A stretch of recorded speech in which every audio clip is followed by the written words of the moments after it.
I finally got around to making my own customized Copics. Well, one of them. This is a very lightest skin tone. As you can see, this is the skin tone color that I made. If it'll focus. But I made this by using food coloring, the non-gel kind without the high fructose corn syrup, just a regular kind.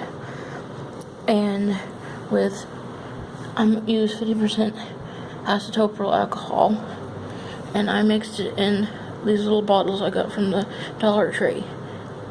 And also got the alcohol from the Dollar Tree, I'm pretty sure.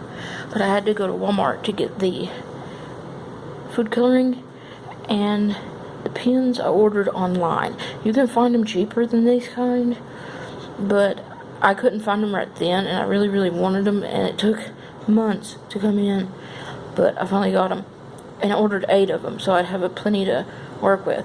And this looks a little bit darker, but once you put it on the page, it actually looks a lot lighter, because it's got the alcohol mixed in. And in using it, it doesn't flow very well at first. It flows a little too fast, but then if you make it light enough, you mix it and you don't put too much